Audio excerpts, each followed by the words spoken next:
C'est vous, hein, c'est pas moi. Moi, je n'oserais pas dire ça de vous. Oui, merci. Merci, monsieur le professeur. Nous pensons que, quoique le législateur utilise différents vocables, c'est juste le contenant. Oui. Les contenants qui sont différents, mais les contenus, eux, le même. La philosophie tend à une même fin. Philosophie tend à une même. Tout le monde est d'accord avec ça? Là, ça pose une question de logique. En logique, il y a ce qu'on appelle le principe d'identité. Un chien, c'est un chien. Si vous appelez un chien chat, mais ça vient induire les gens en erreur. Non, ça va. Ça, c'est ce que le professeur Bayona nécessite de déplorer. Vous savez, ce qui fait le juriste, c'est la précision de votre vocabulaire. Lorsqu'un juriste ne sait pas utiliser les termes adéquats, il est dangereux. Il est dangereux. Ok? Et donc, ici, ça montre tout simplement le danger qu'il y a à utiliser des termes juridiques sans rigueur, comme on l'a fait dans cette Constitution. Je voulais commencer par ce mauvais exemple. Ne faites plus ça chez vous. Ok? En réalité, on peut dire qu'il y a sinon des différences, à tout le moins des nuances entre ces différentes expressions. La première qui a commencé, je ne peux pas remonter au déluge, on peut dire c'est celle des droits de l'homme.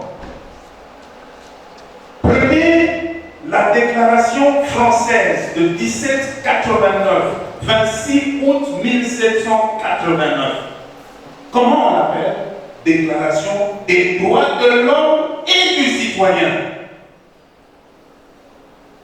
Il y a un fondement textuel. Ok? Quelle est la particularité de cette expression?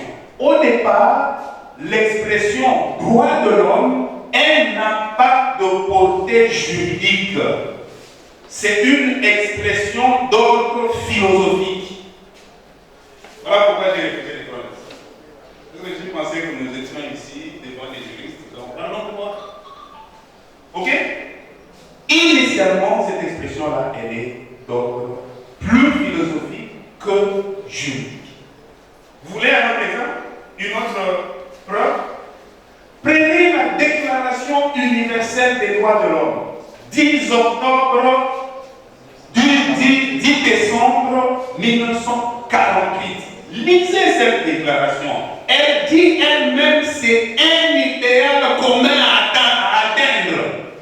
Elle n'a jamais prétendu, en tout cas en 1948, consacrer les droits.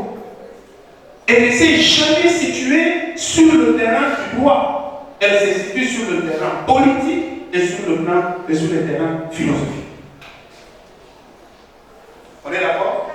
Et on peut multiplier les exemples. Limitons-nous à cette là parce qu'on n'a pas à Z. Mais c'est un exercice qu'on pouvait poursuivre. Il est intéressant.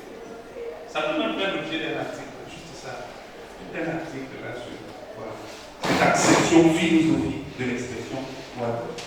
Elle est très intéressante. Pourquoi? Parce que lorsqu'on parle de déclaration des droits de l'homme et des citoyens, dans quel contexte elle a été élaborée? C'est dans un contexte, le contexte de la Révolution française. Ça veut dire qu'on a atteint un niveau de mobilisation de la population très élevé. Et donc, voilà, il y a je peux dire, tout un mythe qui est associé à cette expression. De telle manière que les Français, par exemple, qui nous rappellent tout le temps qu'ils constituent le berceau des droits de l'homme, parce que c'est chez eux là que ce texte a été adopté, même celui de 48, c'est au palais de Chaillot, en 1948, vous voyez, ça fait la fierté de la France. Ça leur permet de se bomber le torse en disant nous on est le berceau des droits de l'homme. Ok? Il y a quelque chose de, je dirais, de sentimental qui est attaché à cette expression. C'est ce qui fait qu'on n'est pas disposé à la laisser tomber. Ça rappelle beaucoup de choses, c'est un sujet de mobilisation et voilà l'expression droit de l'homme. Tout ce que j'ai